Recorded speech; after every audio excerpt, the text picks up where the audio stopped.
Ruby, ये मैं नहीं, देश की नेशनल मीडिया है वो कहती हुई नजर आ रही है।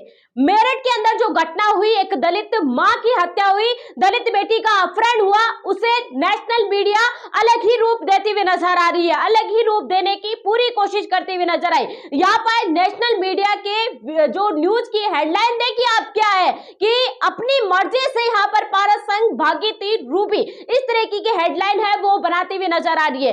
किसने बताया आपको कि दलित बेटी रूबी अपनी मर्जी से पारस के संग, जो कि मुख्य आरोपी है, उसे बचाने के लिए नेशनल मीडिया इस तरीके से करती हुई नजर आ रही है? आपको किसने बताया कि अपनी मर्जी से रूबी है वो पारस के संग गई थी, पारस के संग भागी थी? इस तरीके के शब्द नेशनल मीडिया दलित बेटी के लिए यूज करते हुए नजर आ रही है। आप देखिए, जिसे चौथा स्तंभ कहा जाता है, जिसे एक घटना को लेकर लड़ते हुए नेशनल मीडिया को कहा जाता है, वहां पर दलित बेटी की इज्जत के साथ इस प्रकार से नेशनल मीडिया के द्वारा खिलवाड़ किया जा रहा है, ऐसे शब्द इस्तेमाल किए जा रहे हैं। पारस सोम जो कि एक मुख्य आरोपी है, यहां तक कि कोर्ट के द्वारा उनके ऊपर हत्या का आरोप लगाया गया है, एक बेटी की लज्जा भंग करने की धाराएं उनके ऊपर लगाई गई है, उनको इस प्रकार से इतनी इज्जत है वो देती हुई नजर आ रही है नेशनल मीडिया। आप तस्वीरें देखिए, इस प्रकार से नेशनल मीडिया कितनी हद तक यहाँ पर गिर चुकी है। क्या ये एक दलित बेटी है इसलिए आप इस तरीके की हेडलाइन है वो लगाती हुई नजर आ रही है? क्या यहाँ पर नेशनल मीडिया की कोई बेटी बैन होती तो क्या इस प्रकार से वो हेडलाइन लगाते?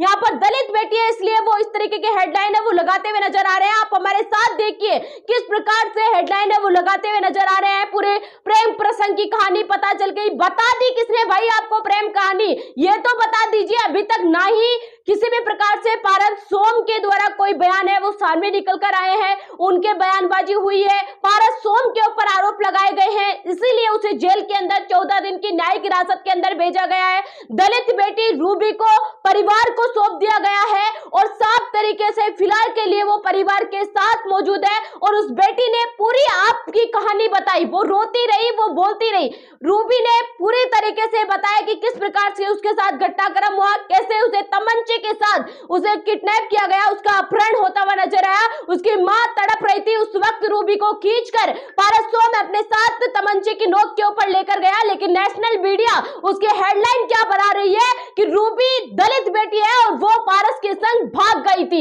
इस तरीके की हेडलाइन नेशनल मीडिया की देखने को मिलती हुई नजर आ रही है। इतनी हद तक यहाँ पर नेशनल मीडिया है वो गिरती हुई नजर आ रही है। आज दलित बेटी इसलिए इस तरीके की हेडलाइन है वो इस्तेमाल की जा रही है इनके द्वारा। अगर कोई और होता तो इस तरीके की हेडलाइन नेशनल मीडिया के द्वारा इस्तेमाल नहीं की जाती, कुछ अलग ही एंगल दिखाया जाता, जो कि पारस सोम मुख्य आरोपी है उनके द्वारा। आप देखिए, आप खुद उठाकर देखिए किस प्रकार से उनके लिए अलग शब्द इस्तेमाल किए जा रहे हैं और दलित बेटी रूबी के लिए अलग शब्द है वो इस्तेमाल किए जा रहे हैं। इस प्रकार से नेशनल मीडिया के चेहरे हैं वो सामने आते हुए नजर आ रहे हैं। मैं ये कह रही हूं कि इनसे बचिए आप लोग।